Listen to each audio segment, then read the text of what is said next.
पाहता गोवरी हाय त्यांची उष्टावरी, करीती नामाचे चिंतन गडी कान्होबाचे ध्यान. आले द्यावे डाई मागे वळत्या धावे गाई, करीती नामाचे चिंतन गडी कान्होबाचे ध्यान. एके ठाई काला तुका म्हणे भाविकाला, करीती नामाचे चिंतन गडी कान्होबाचे ध्यान. विठ्ठला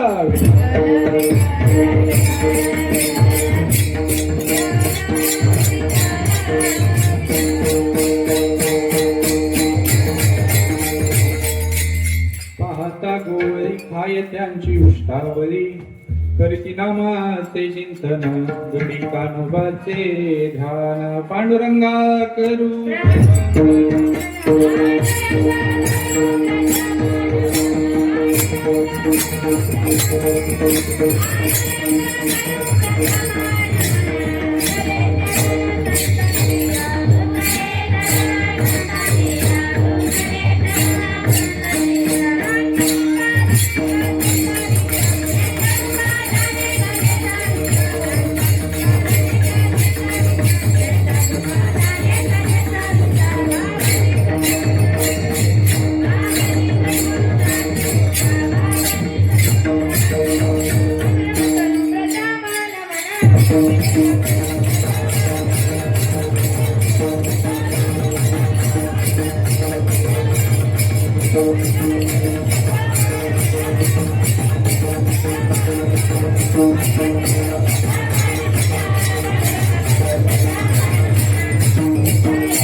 पांडुरंगा करू प्रथम नमन दुसरे चरण संतांचे, त्यांच्या कृपादाने कथेचा विस्तारू बाबाजी सद्गुरुदास तुका.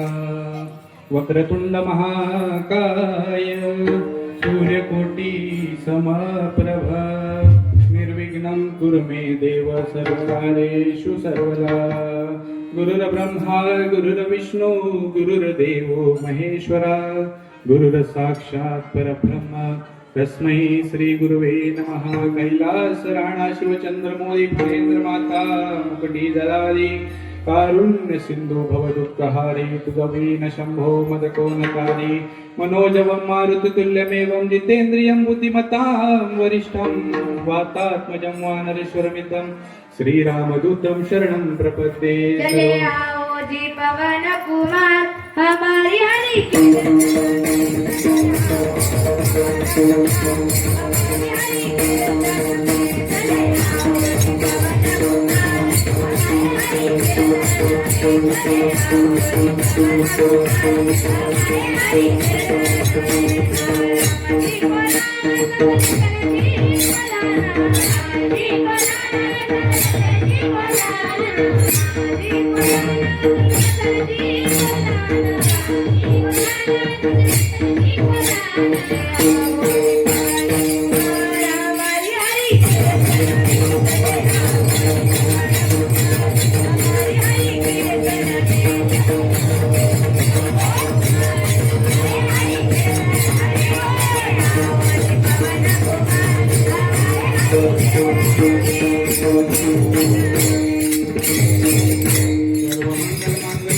सर्वार्थसाधिके शरण्ये त्र्यंबके गौरी नारायणी नमस्तुते। जयाच्या संगतीने विराग झाला मनोदरीचा जडभास केला साक्षात परमात्मा मज भेटविला विसरू कसा मी गुरुपादुकाला। प्रस्तुत प्राप्त कीर्तन रूपी सेवेकरिता घेतलेला अभंग विश्वमान्य विश्वभूषण विश्वाधिकार असणारे देहूचे सुप्रसिद्ध साधू जगद्गुरु जगद्वंदनीय श्रीमंत श्री तुकोबराय यांच्या गाथ्यातील काल्यापर प्रकरणातील सेवेकरिता निवडलेला अभंग आहे विठ्ठला।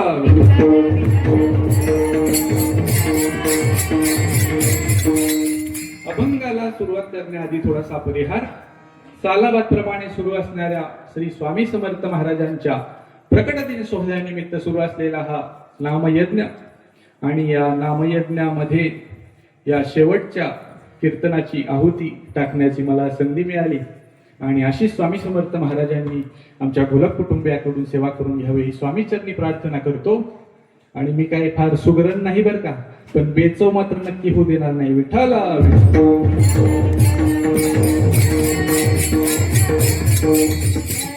कार्यक्रम कशा निमित्त आहे? स्वामी महाराजांच्या प्रकट दिनानिमित्त कार्यक्रम आहे, म्हणून आपण 2 मिनिटं स्वामी महाराजांचं स्मरण करूयात। महाराज श्री स्वामी समर्थ जय जय स्वामी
Thank you.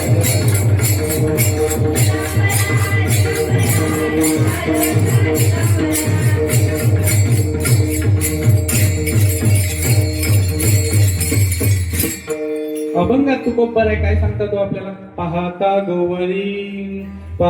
गोवरी खाय त्यांची उष्टावळी. पाहायला गेले तर शेतकरी कुटुंबातले गायी राखणारे गोपाल, पण देव त्यांचं उष्ट खातो महाराज. का? करीती नामाचे चिंतन, भगवंताच्या नामाचं स्मरण करतात महाराज गोपाल, म्हणून देव त्यांच्या ताटातला उष्ट खातो महाराज. पुढे महाराज काय सांगतात? आले द्यावे डाई, मागे वळत्या घावे गाई. आपल्यावर आलेला डाव खेळतात आणि भगवंताच्या नामाचं स्मरण करतात महाराज. गाई राखत राखत भगवंताच्या नामाचं स्मरण करतात. पुढे महाराज काय सांगतात? एके ठाई काला तुका म्हणे भाविकाला. सर्व गोपाळांनी महाराज गोकुळात त्या ठिकाणी एकत्र येऊन आपल्या शिदोऱ्या आणल्या आणि त्या ठिकाणी काला केला महाराज. म्हणून एके ठाई काला तुका म्हणे भाविकाला. विठाला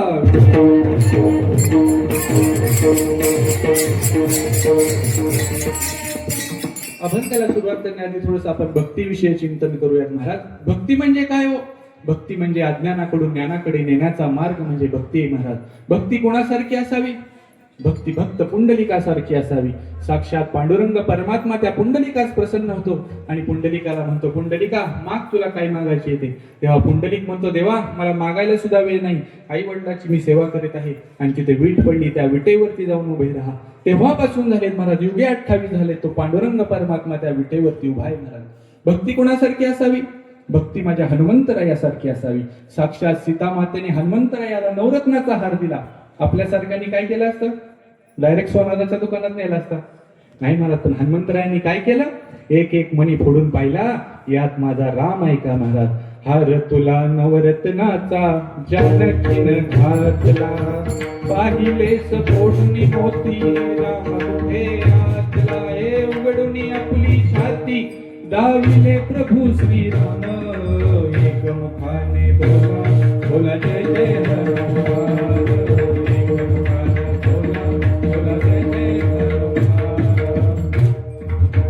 भक्ती हनुमंतरायासारखी असावी. काल्याचं कीर्तन करत असताना 2 प्रश्न उभे राहतात महाराज. काल्याचं कीर्तन शेवटी का करायचं? आणि काल्याच्या कीर्तनाला कृष्णच परमात्मा का सांगायचा?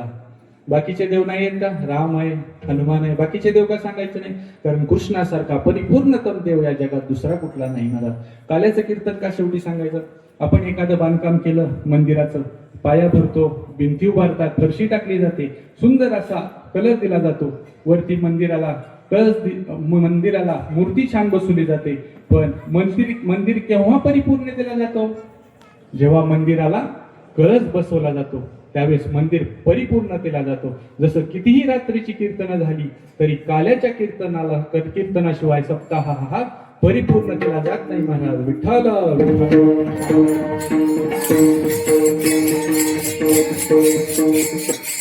कृष्ण का सांगायचा? कृष्णासारखा परिपूर्णतम देव या जगात दुसरा कुठला नाही महाराज. बाई तुझा लाडका कान्हा तुलाच गोड वाटे,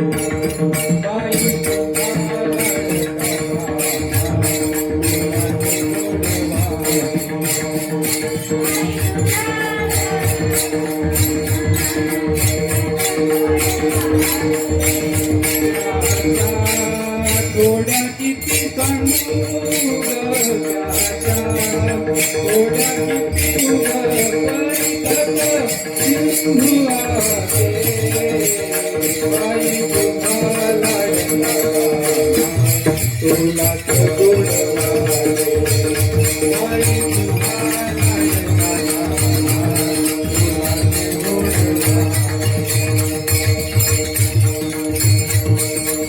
देवाला जर आपल्याला मिळवायचं असेल ना महाराज, तर आंतरिक मनाचा शुद्ध भाव असला पाहिजे. गोपाळांनी काय केलं हो महाराज? ऐका, पेंद्याच्या घरी महाराज कडी केली होती. सगळ्यांना माहित आहे हेच, पण सांगावं लागतं पेंद्या दरवर्षी. पेंद्याच्या घरी कडी केली होती. सुंदर अशी कडी, ताकाची असते, दह्याची असते, आमसुलाची असते.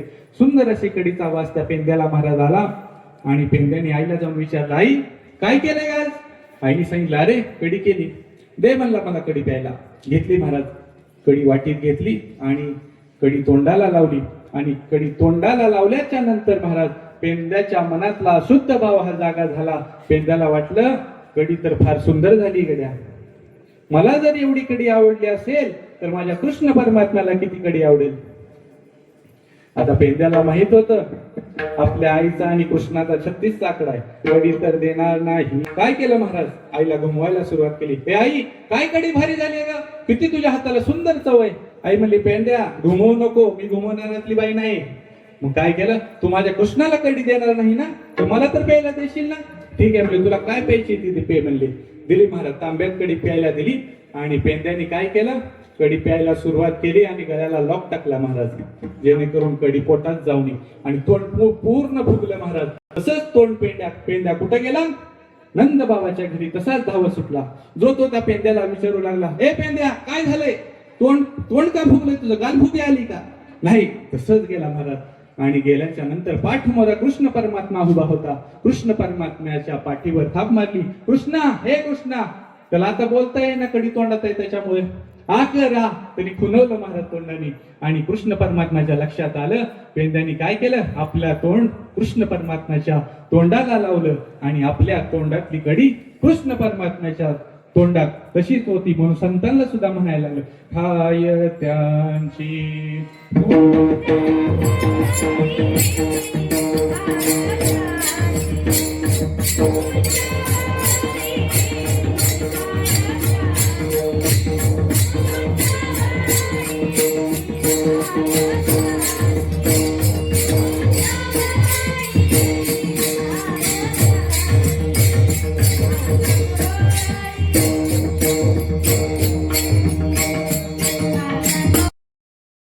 गोपाळांना आदेश केला, ए गोपाळांनो, उद्याच्याला सर्वांनी आपापल्या घरातल्या शिदोऱ्या घेऊन या म्हणले महाराज.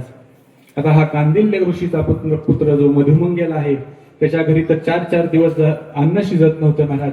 अत्यंत दरिद्री होता महाराज, अन्नाचा कण नाही. आणि कृष्ण परमात्म्याने तर सांगितलंय, प्रत्येकाने आपापल्या घरातल्या शिदोऱ्या घेऊन या.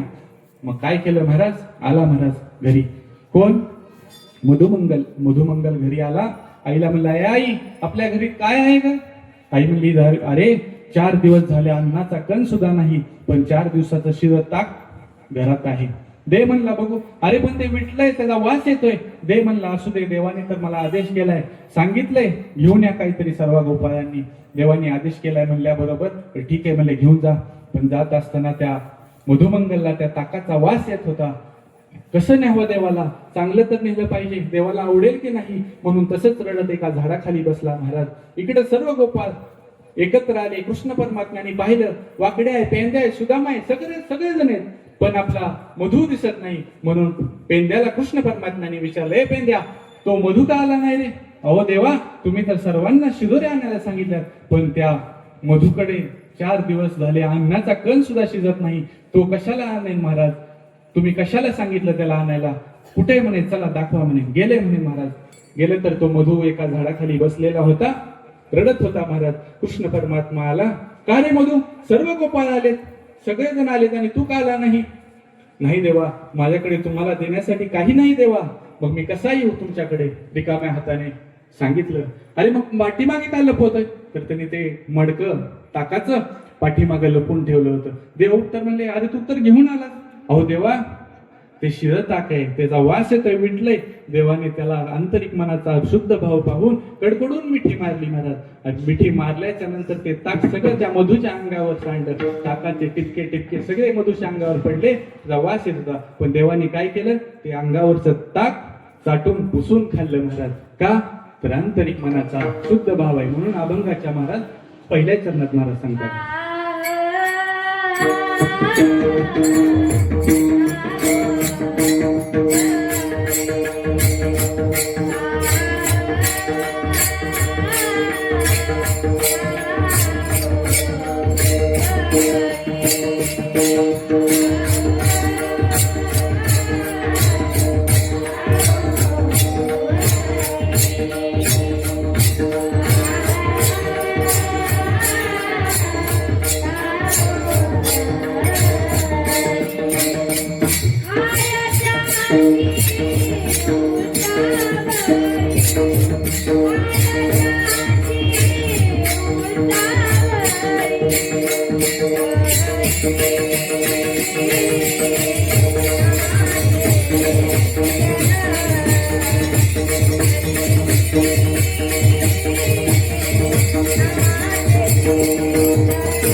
त्यांची उष्टावरी करीची नामाचे चिंतन गडी कान्होबाचे ध्यान. शुद्ध भाव असला पाहिजे महाराज.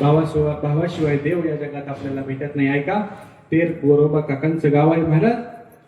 धाराशी जवळ गोरोबा काकांचं तेर हे गाव आहे. आणि तेरच्या गावात कसे गोरोबा काकांचे हात तुटले होते ते काही सांगत बसत नाही. पण गोरोबा काकाचे हात तुटले होते. हात तुटल्यानंतर काकांना चिंता कशाची? पांडुरंगाच्या भजनाची चिंता करतात काका. आणि देवाला चिंता कशाची हो? काकाच्या मडक्याची महाराज. काका मडकी कशी बनवणार हे चिंता कुणाला? पांडुरंगाला पडली महाराज. मग पांडुरंगाने विचार केला, काकाचा संसार कसा होणार, प्रपंच कसा होणार काकांचा. पांडुरंगाने काय केलं? म्हणले आता कोणतरी एक कुंभार पाहिजे म्हणले. कुंभार पाहिजे म्हणल्याच्या नंतर देवाने पाहिले इकडं तिकडं. कुंभार कुणाला करावं म्हणले. आता कुणाला कुंभार म्हणून पाठवावं? देव म्हणले नाहीतरी आपल्यालाच काय काम आहे, चला म्हणले आपणच कुंभार होऊन जाऊयात. झाले महाराज, ठरलं. देव कुंभार झाले. आता कुंभार म्हणल्यावर कुंभाराला महत्व कधी? गाढव पाहिजे ना, माती वगैरे व्हायला. गाढव कुणाला करायचं विचार केला देवाने. इकडं तिकडं पाहिल्याच्या नंतर गरुड दिसले महाराज. गरुडाला लक्षात आलं आता मात्र नंबर आपलाच आहे म्हणले. ठीक आहे, ठरलं म्हणले देवा गाढव व्हायला तयार आहे. देव कुंभार झाले आणि गरुड गाढव झाले महाराज. आता गाढव कुंभार झाले, गाढव झाले. त्या गाढवावर माती व्हायला हाकलायला कोण पाहिजे? कोण पाहिजे? कुंभारीन महाराज. कुंभारीन. आता कुंभारीन कोणाला करायचं? देवाने इकडं तिकडं पाहिलं. मग रुक्मिणी आईसाहेब होत्या. रुक्मिणी आईसाहेब म्हणले ओ देवा कोण कशाला कुंभारीन, मी आहे की म्हणले. झालं, ठरलं महाराज. आले काकांच्या घरी आले. दरवाजा वाजवला. कोण? पांडुरंग परमात्मा, रुक्मिणी आईसाहेब आणि गरुड तिघजण गोरोबा काकांच्या घरी आले. दरवाजा वाजवला. काकांनी दरवाजा उघडला. उघडल्याच्या नंतर काका पाहतात तर कुंभार दादा आहेत, गाढव आहे आणि कुंभारी नाही. दादाने विचार केला कोण आहे बाबा, म्हणजे कुंभार झालेल्या. त्या पांडुरंगाने सांगितलं काका आम्हाला असं समजलं होतं की तुम्हाला एका कुंभाराची गरज आहे. काकांनी म्हणले बरोबर आहे, तुम्हाला ओळखलं. आम्ही कुंभार आहे, गाढव आहे, सर्वजण आलेत. ठीक आहे म्हणले या. कुठे मडकी कुठं बनवायची सांगितलं. काकांनी पाहिलं कुंभाराकडे आणि म्हणले खरंच तुम्हाला सांगू का कुंभार दादा, अगदी देवासारखं तुम्ही आलात म्हणले या ठिकाणी. आता देवासारखं, देव म्हणले सारखं शब्द कशाला वापरलाय, देवच आलोय की म्हणजे. झालं, ठरलं. काकांचं आणि कुंभार दादांचं सर्वांचं असं ठरल्याप्रमाणे मडकी बनवायला सुरुवात केली महाराज. मडकी बनवली आणि ही बातमी कुठं कळाली? आळंदीला कळाली महाराज. मुक्ताबाई ज्ञानेश्वर महाराज मुक्ताबाई ज्ञानेश्वरांना म्हणते दादा आपण जेव्हा पंढरपूरला जायच्या अगोदर एकदा तेरला जाऊयात काकांच्या ठिकाणी. काकांचे हात तुटलेत ना, काकांची भेट घेऊन येऊयात. ठीक आहे म्हणले. इकडं चाललं होतं महाराज त्यांचा प्रपंच व्यवस्थित. कुंभारदादा मडकी बनवत होती छान. जो काकांचा पहिला धंदा होता तो कमी झाला होता हात तुटल्यामुळे. आणि ह्या जगाचा मालक असणारा पांडुरंग परमात्मा मडकी बनवायला सुरुवात केल्याच्या नंतर जो काकांचा धंदा कमी झाला होता तो डबल पटीने वाढू लागला महाराज. जो पहिल्यांदा होता त्याच्यापेक्षाही जास्त मडकी आता विकायला लागली महाराज. लोक एक एक मडकं घ्यायला लागलं आणि त्या मडक्याकडे पाहतात, काकाकडे पाहतात आणि काकाला म्हणू लागले अहो काका तुम्ही जी मडकी बनवत होता त्याच्यापेक्षाही कुंभार तुमचा अत्यंत उत्कृष्ट अशी मडकी बनवते. आता त्याला काय कमी आहे का हो? तो तर एवढी सगळी मडकी बसवली त्यांनी बनवलेत. साध्या मातीच्या मडक्याचं काय घेऊन बसलाय त्याला? जगाचा मालक आहे महाराज. अत्यंत उत्कृष्ट अशी मडकी. जो व्यापार कमी झाला होता तो परत एकदा सुरळीत सुरू झाला. इकडून आले मग मुक्ताबाई ज्ञानेश्वर महाराज, सोपान काका, चारी भावंड आले. ही बातमी कुंभारदादाला कळाल्याच्या नंतर कुंभारदादांनी सांगितलं अय गरुडा म्हणले चला आता आळंदीची माणसं यायला लागलीत म्हणले. ओळखणारे आहेत म्हणले, साधी सुधी नाहीत म्हणले, आपल्याला पाहता क्षणीच ओळखतील म्हणले. ठीक आहे म्हणले. झाले कुंभार दादा, गाढव आणि कुंभारी झाले म्हणले. गेले महाराज पंढरपूरला निघून. इकडं मग मुक्ताबाई आल्या. मुक्ताबाईंनी काकाकडे पाहिलं आणि मुक्ताबाईला अश्रू अनावर झाले महाराज. मुक्ताबाई काकाकडे पाहतात आणि काकाला म्हणतात काका काय एवढा मनस्ताप केला काका? आता तुमचे हात तुटलेत. हात तुटली तर तुम्ही मडकी कशी बनवणार? मडकी बनवली नाही तर प्रपंच कसा होणार? प्रपंच नीट झाला नाही तर परमार्थ कसा करणार? मग काका मुक्ताबाईला म्हणू लागले मुक्ते तू अजिबात काळजी करू नको, माझ्यापेक्षाही उत्कृष्ट अशी मडकी बनवणारा कुंभार या ठिकाणी मी कामाला ठेवलाय म्हणले. मुक्ताबाई म्हणल्या काका कुठे आहे तो कुंभार दादा, दाखवा जरा मला. पाहता क्षणी कुंभारदादा तर केव्हाच गेले होते महाराज पंढरपूरला. मग कुंभारदादा हाका मारले जाते, पण कुंभारदादा कुठे आहेत? कुंभारदादा तर नाही आहेत. मग मुक्ताबाई म्हणू लागल्या, गोरोबा काकांना म्हणू लागल्या, काका बरं त्या कुंभाराने जी मडकी बनवलीत ना ती कुठे आहेत? ते तरी मला दाखवा जरा.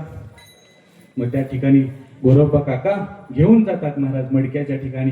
तर मुक्ताबाई एक एक मडका हातात घेतेत आणि मुक्ताबाईला अश्रू अनावर झाले.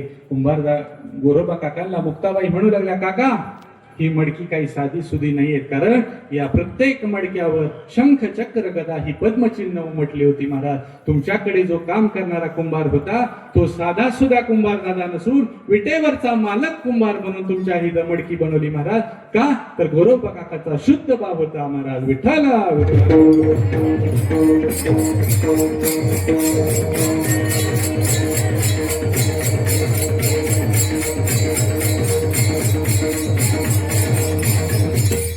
शुद्ध भाव असला पाहिजे महाराज.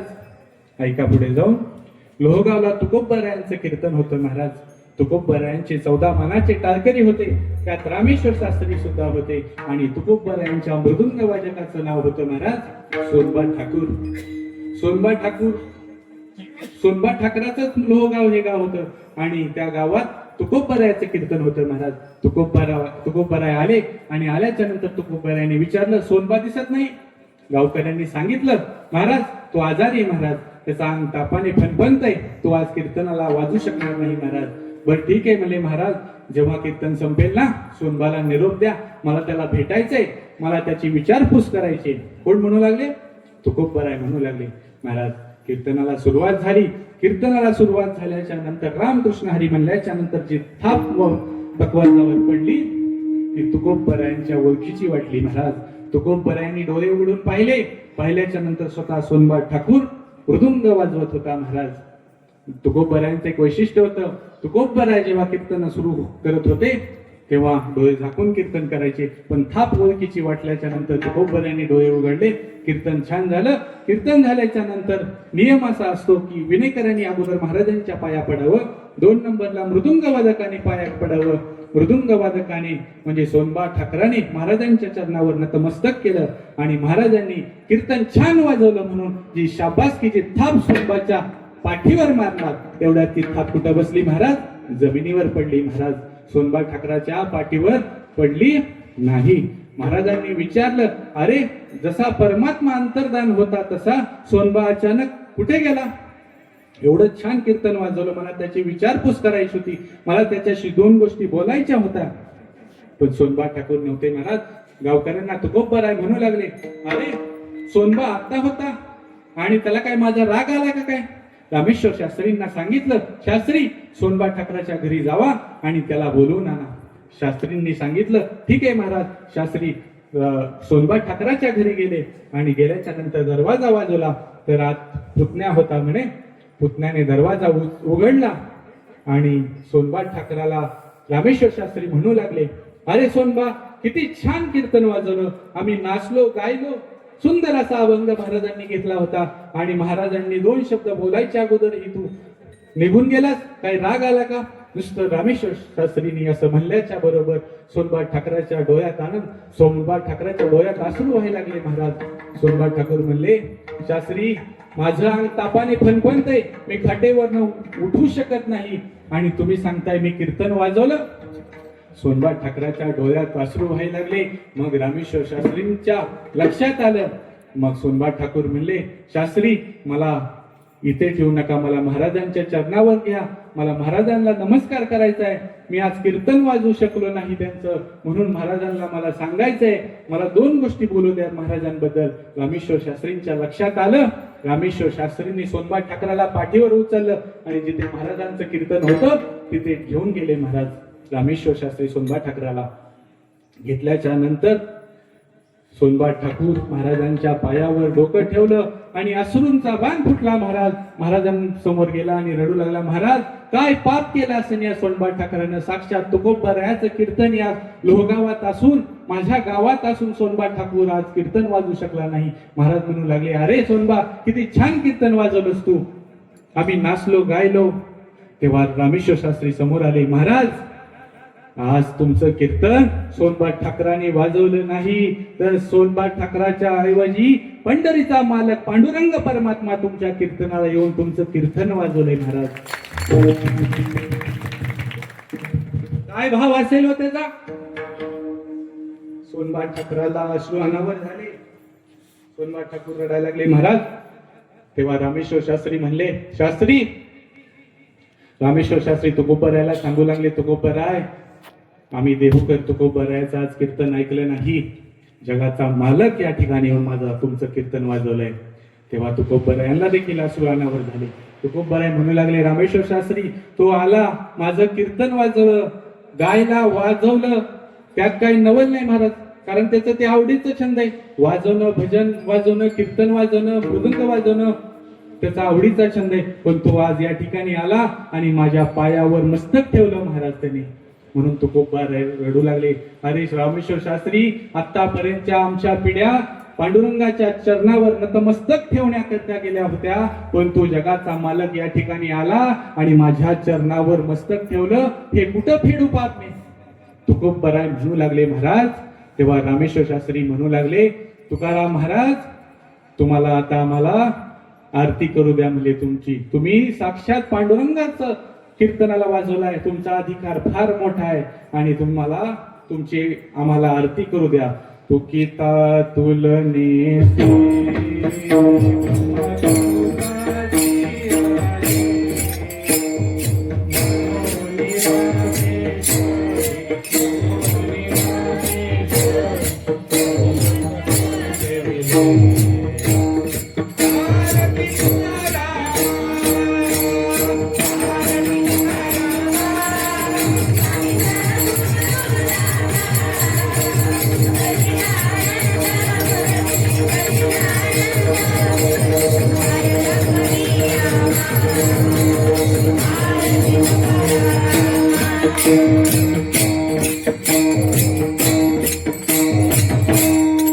पाहता गोवरी खाय त्यांची उष्टावरी, करीती नामाचे चिंतन, गडी कान्होबाचे ध्यान. शुद्ध भाव होता महाराज गोपाळांचा, म्हणून देवानी त्यांचं उष्ट खाल्लं महाराज. का उष्ट खाल्लं? करीती नामाचे चिंतन. गोपाळ हे भगवंताच्या नामाचं चिंतन करत होते, म्हणून देवाने त्यांचं उष्ट खाल्लं महाराज. आपल्याला देखील नामाचं चिंतन करायला सांगितलं जातं, पण आपण करतो का हो? अहो आपली बायको सुद्धा आपली ऐकत नाही, बायको सुद्धा आपली ऐकत नाही, तर आपण सुद्धा करत नाही महाराज. ऐका, रामभाऊ असतात एका गावामध्ये आणि रामभाऊची बायकोचं नाव असतं सगुणा महाराज. आणि ती रामभाऊने सांगितलं की नेहमी उलट करायची महाराज. एक दिवशी काय झालं, रामभाऊचे ह्या सगुणाचे मामा येणार होते. मग रामभाऊने सांगितलं, हे सगुणा आज तुझे इतक्या दिवसांनी मामा येणार आहेत, चांगला पुरणपोळीचा बेत कर म्हणले. हे म्हणले मामा येऊ नाही तर काय नाही, पिठलं भाकरी करणार म्हणजे. उलट करायची महाराज, उलट. आले महाराज मामा आले, पिठलं भाकर बघितल्याच्या नंतर हे मामा चिडले महाराज. चिडले म्हणजे आता इथून पुढे तुझ्या घरात पाऊल टाकणार नाही झाले महाराज. थोड्या दिवसानंतर रामभाऊचे मामा आले महाराज. रामभाऊला माहित होतं कसं बोलायचं आपल्या बायकोला. त्यांनी सीतावर्ण भाताची परीक्षाच केली ती महाराज. त्यांना आले मामा, हे म्हणले सगुणा माझे मामा येणार आहेत, त्यांना पिठलं भाकरीच कर म्हणले. त्यांना लय पिठले भाकरी. हो म्हणले मामा किती दिवसात नाही येणार, मी पुरणपोळीच करणार म्हणजे मामाला जेवण. झालं मग रामभाऊला तर हेच पाहिजे होतं.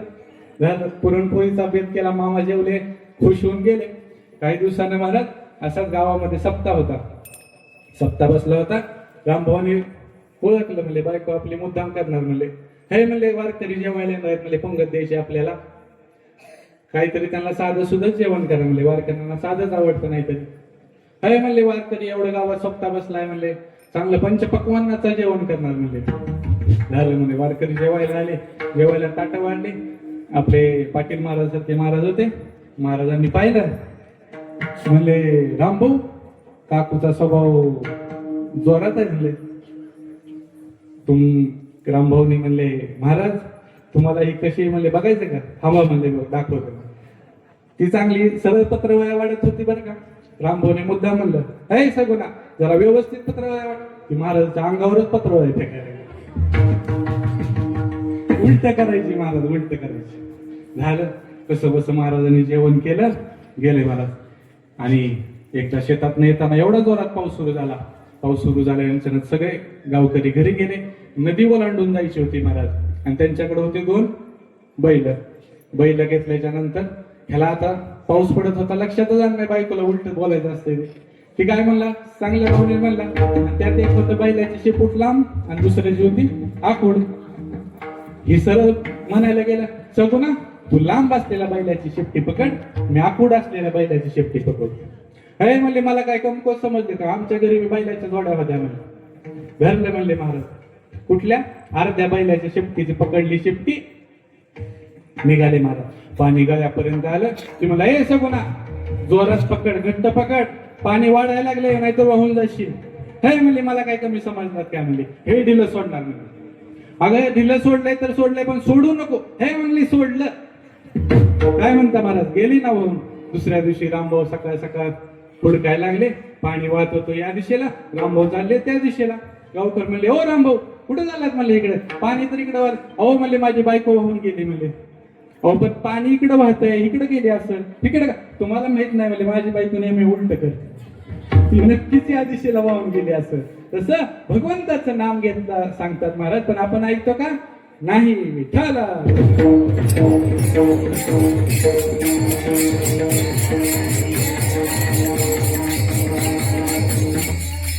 तुम्ही म्हणा आम्ही नाम घेऊ, पण नामामुळे काय होतं, अहो आपल्या सर्व समस्यावर एकच उपाय म्हणजे भगवंताचं नाम आहे महाराज. एका गावात डॉक्टर होते आणि डॉक्टर कडे कंपाऊंडर होता महाराज. बरेच दिवस प्रॅक्टिस केली त्यांनी डॉक्टरच्या हाताखाली. म्हणलं आता एक दिवस मी स्वतःचाच दवाखाना टाकतो. कोण म्हणलं? कंपाऊंडर. बघून बघून शिकला जरासा, ठीक आहे. आला एका गावात आल्यानंतर सुंदर असा दवाखाना टाकला, बोर्ड टाकला. पहिलाच पेशंट आला पोटदुखीचा महाराज. आणि हा ज्याच्याकडे कामाला होता तो डॉक्टर पण पोटदुखीचाच होता. झालं त्याला माहित होतं. डॉक्टर 2 पुड्या द्यायचे, सकाळ संध्याकाळ पाण्यात विरघळून घ्यायची, गुण यायचा महाराज. आणि हा पेशंट देखील त्याच्याकडे आलेला पोटदुखीचाच होता. झालं महाराज, औषध दिलं, सकाळ दुपार 1 पुडी पाण्यात घ्यायला सांगितली. पहिल्या पुडीतच पेशंटला फरक पडला महाराज. पोटच दुखायचं राहिलं. आणि जो पेशंट होता तो गावचा नारद होता.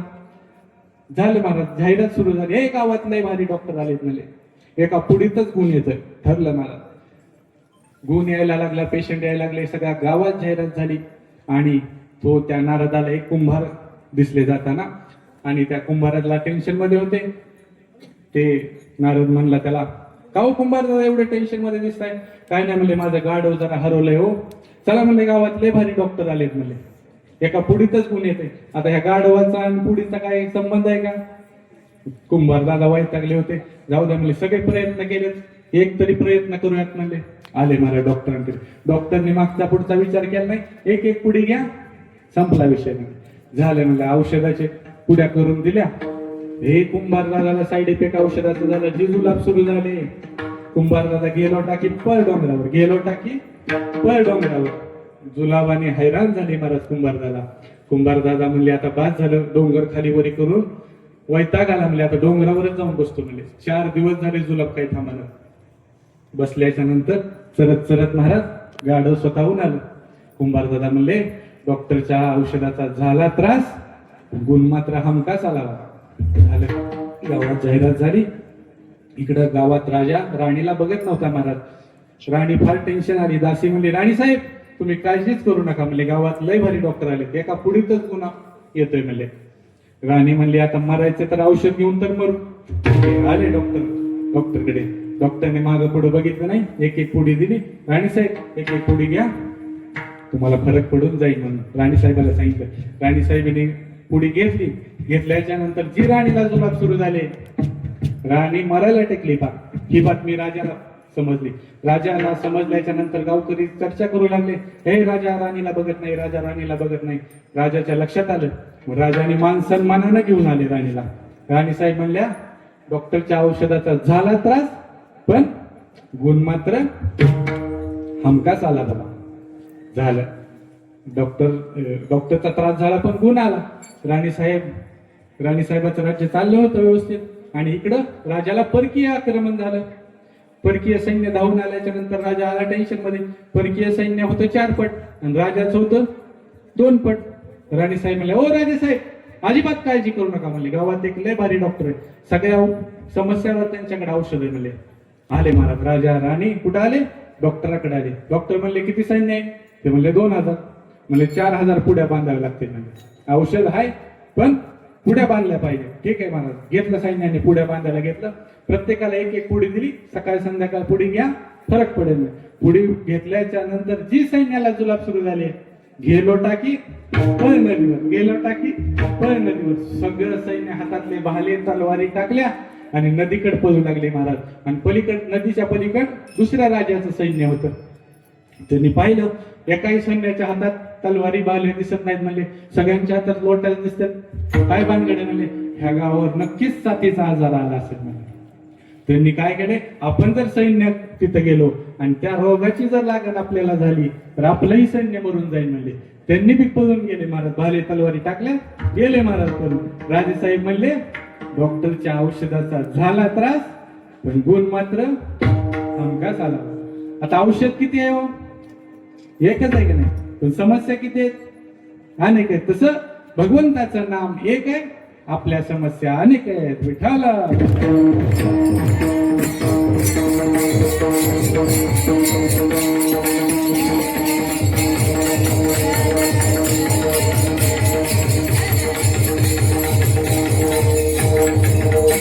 तुम्ही नाम घेतलं ना, भगवंत तुमच्या अडचणीला नक्कीच उभा राहतो महाराज. पुण्यात एका नामवंत हॉस्पिटल मधला घडलेला प्रकार आहे. सुधाताई नावाच्या एक व्यक्ती आणि त्यांचा मुलगा रोहन हा नुकताच 2 दिवसापूर्वी झालेल्या ऍक्सिडेंट मध्ये त्याचा ब्रेन डेड झाला होता महाराज.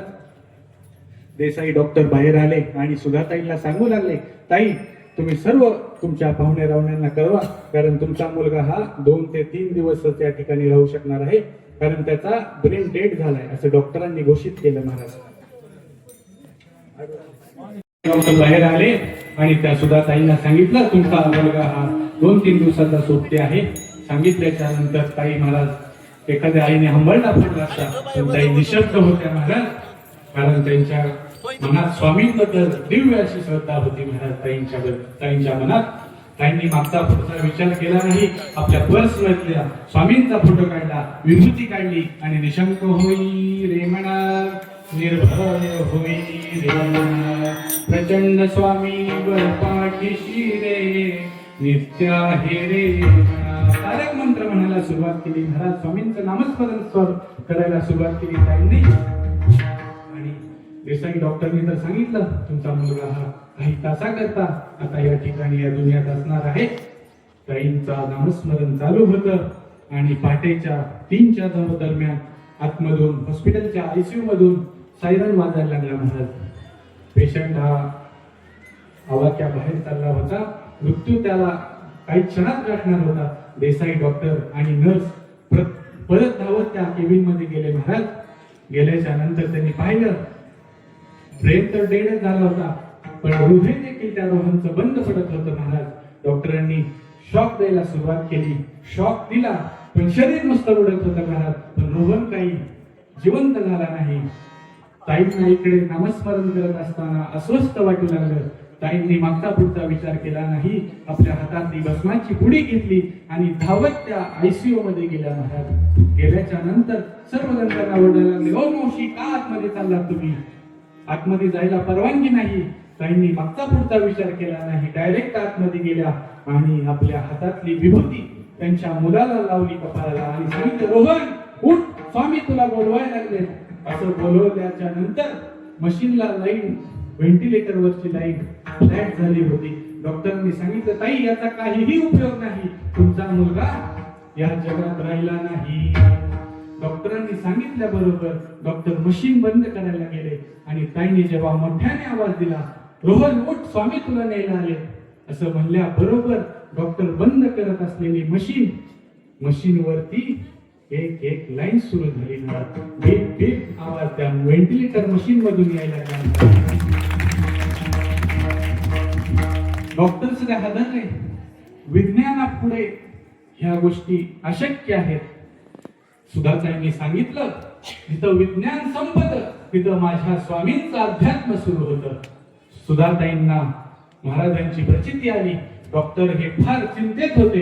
डॉक्टर म्हणले अशा घटना घडतच नाहीत म्हणले. कसं काय म्हणले? डॉक्टरांना सगळं झोप आली नाही. दुसऱ्या दिवशी सुधाताई डॉक्टरांकडे गेल्या आभार मानण्यासाठी. डॉक्टरांनी सुधाताईंच्या पाया पडले. म्हणले ताई माझे आभार मानू नका म्हणले. तुम्हाला सांगितलं तर खोटं वाटेल, लोक मला वेडा म्हणतील हो, पण हे नक्कीच काहीतरी वेगळा प्रकार आहे. तुम्हाला खरं सांगू का म्हणले. डॉक्टर कोण म्हणते? देसाई डॉक्टर त्या सुधाताईंना म्हणू लागले, जेव्हा तुम्ही विभूती रोहनच्या कपाळाला लावली ना तेव्हा मला त्या मशीनच्या पाठीमागे 10 फुटाची व्यक्ती दिसली महाराज. त्या व्यक्तीचे हात गुडघ्याखाली होते आणि जेव्हा तुम्ही त्याच्या कानात म्हणले ना रोहन उठ स्वामी तुला न्यायला आले, तेव्हा ती प्रकृती ती व्यक्ती गालातल्या गालात हसली महाराज आणि अदृश्य झाली.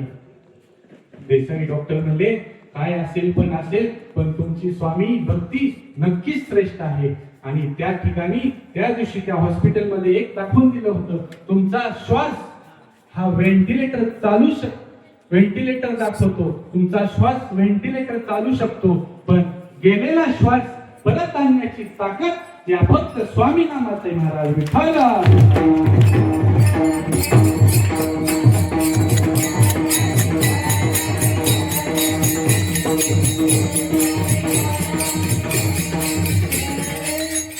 एवढं स्वामी रसायन हे श्रेष्ठ आहे महाराज. त्या ठिकाणी त्या दिवशी त्या हॉस्पिटलमध्ये जाहीर झालं होतं की स्वामी नामात एवढी ताकद आहे. सुधाताईंना देसाई डॉक्टरना देखील अनुभव आला, एवढी प्रचिती महाराजांची आहे. म्हणून गोपाल सुद्धा भगवंताचं नाम करत होते. करीती नामाचे चिंतन पाहता गोवळी हाय त्यांची उष्टावरी. करीती नामाचे चिंतन गडी कानोबा ते ध्यान विठोबा.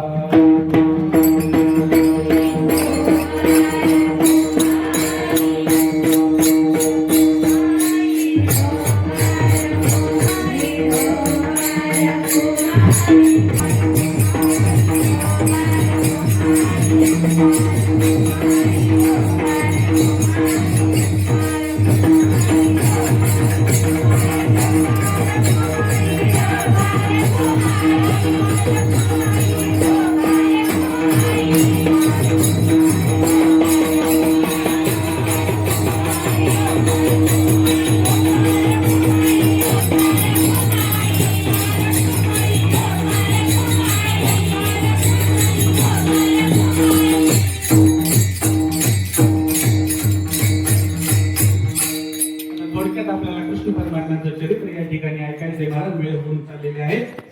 वसुदेवा देत देवकी बहीण लग्नामध्ये विघ्न झाली आहे का. कंसाची लाडकी बहीण महाराज वसुदेवाला देण्यात आली. लग्न खटामटात झालं आणि आकाशाची वाणी झाली.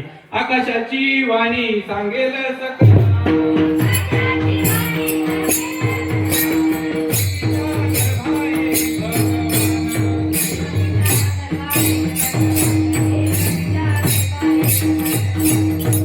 आकाशाची वाणी सांगेल सकळा. देवकीच्या गर्भाई भगवान रक्षील ब्राह्मण गाई भक्त.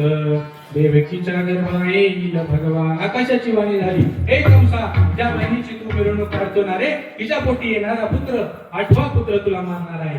हे ऐकल्याच्या नंतर कुठला भाऊ महाराज बहिणीला काय पैठणी देईन का? कंस होता महाराज. कंसाने काय केला? घेऊन या खडग माराया धावला.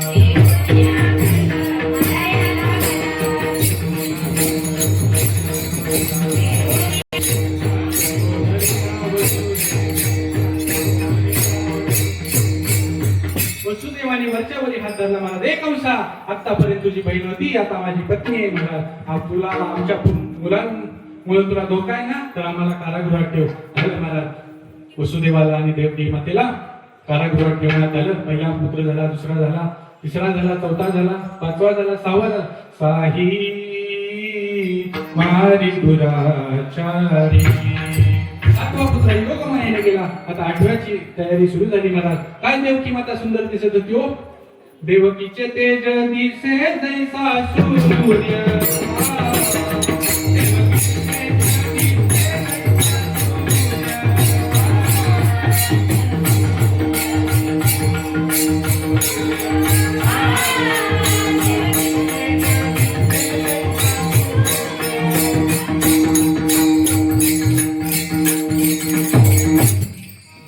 ज्योतीचे तेज दिसे जैसा सूर्य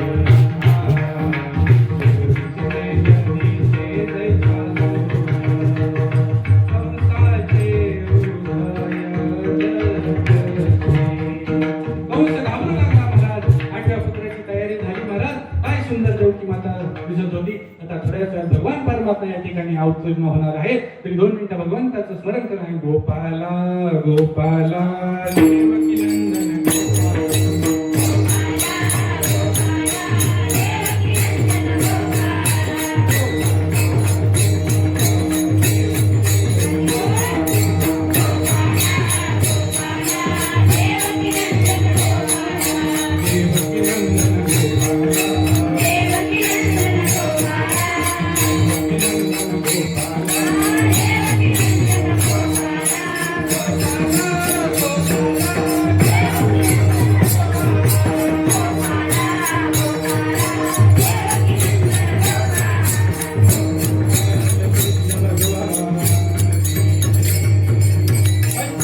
मूर्ती जन्माला आली महाराज आणि ती मूर्ती सांगू लागली मला इथे ठेवू नका कुठे न्या नंदाच्या घराला मजने गोकुळा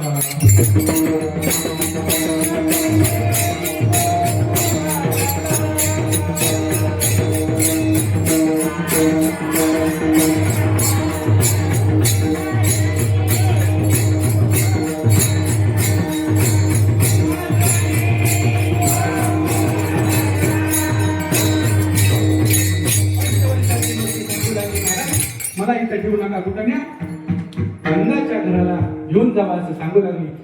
देवकी माता रडायला लागली. महाराज गणी कंसाशी कळला माझ्या बाळाशी मारील साही मारी दुराचारी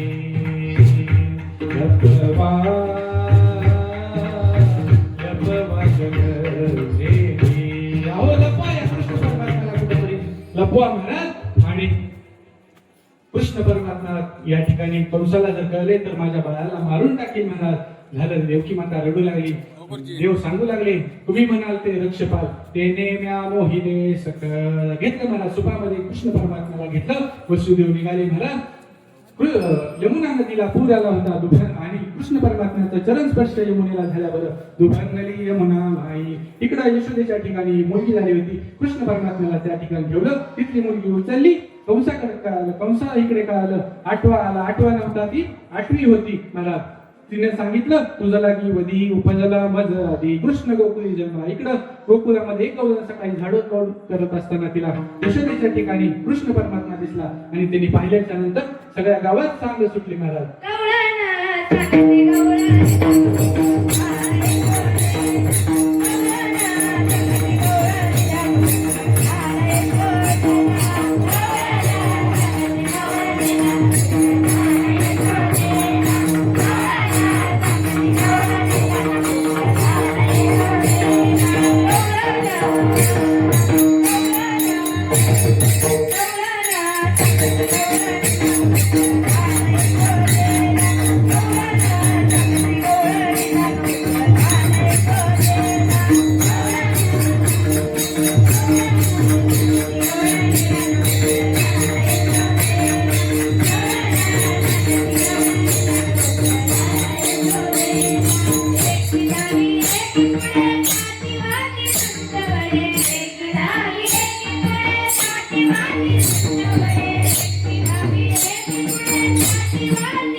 गावच्या राजाला मुलगा झाला. सगळ्या गावात सांग सुटली. सगळ्या गवळणी त्या ठिकाणी जमा झाल्या. प्रत्येक गवळणीची अशी रांगच लागली महाराज. प्रत्येकीचा नंबर वेळ लागणार होता. एक पहिलाच नंबर लागला होता. एक श्रीमंत गवळणी त्या ठिकाणी गेली. तिने कृष्ण परमात्म्याला पाहिलं आणि पाहिल्याच्या नंतर मुठभर सोनं वळून टाकलं. बाहेर झाली. बाकीच्या बायका तिला सांगू लागल्या, म्हणू लागल्या, का ग कसा दिसला तुला, कसं आहे तो, त्याचं रूप कसं आहे, कसं आहे म्हणल्याच्या नंतर तिने सांगितलं, मी पाहिला तुला, त्यानं माझं मन वेधून घेतलं. पाहिला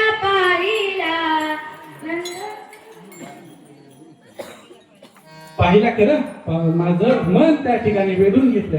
दुसरी गवळणी सांगली मुठभर ओवाळली आणि ओवाळल्याच्या नंतर तिला बाकीच्या गवळणी विचारू लागल्या, तुला कसा दिसला. ती म्हणली, सावळा देखीला आनंदाचा सावळा देखीला तिला विचारलं, तुला कसा दिसला. ती म्हणली, मला निळा दिसला. पंढरीचा निळा लावण्याचा पुतळा निळा दिसला. कुणाला काळा निळा, सर्वांना ज्याचं त्याचं रूप दिसलं. महाराज पाहायचा कार्यक्रम आठवावा लागेल. 12 वाजून गेले. देवता रांगायला लागला. महाराज ते हात टेकी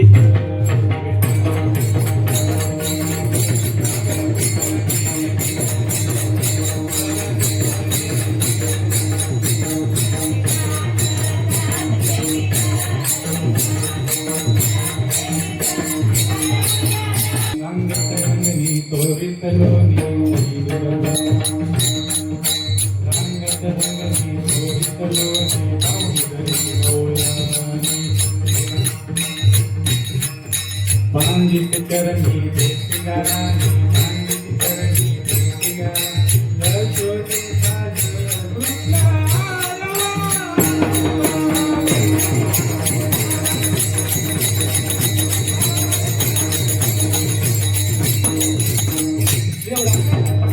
रंगता मोठा झाला. फोड्या करायला. दुसरी आली धावत मने ग बाई, काय केली मात. मुख चुंबन घेत गळ्यामध्ये हात घाली ग, यशोदे बाळ तुझा काना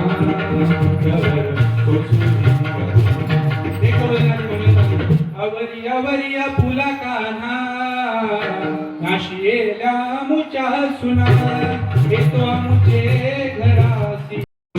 यशोदा माता राधेकडे जाते आणि राधेला म्हणते, राधे घे राधे घे राधे घे घे घे राधे घे घे कडेवर घे ना गोजिर बाज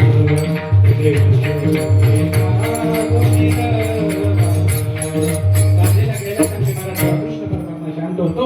मग शेवटी यशोदा माता वैतागती आणि यशोदा माता शेवटी सांगते, आता जाई राणा सभे घेऊनी गोधना. शेवटी नाना प्रकारचे महाराज गोकुळामध्ये खेळ सुरू झाले. आता खेळ ऐकण्यात काय वेळ नाही, वेळ होऊन चालली महाराज. देवाचे खेळ सुरू झाले. आता या ठिकाणी काव्याचा प्रसंग आहे. सर्व गोपाळांच्या शिदोऱ्या देवांनी एकत्र केल्या महाराज आणि सर्वांनी आदेश दिला. आणि या ठिकाणी स्वामी समर्थ महाराजांच्या प्रकट दिनानिमित्त जो काला गोकुळामध्ये झाला तोच या ठिकाणी आपल्याला करायचा आहे महाराज. पहिला काला गोकुळात झाला, दुसरा काला वाळवंटात झाला महाराज. स्वतः पांडुरंग परमात्मा नामदेवाचं कीर्तन सुरू होतं. पांडुरंग परमात्मा इतके नसले की देवाचा पितांबर सदा गळून गेला मला. नाचता नाचता देवाचा गळा पितांबर.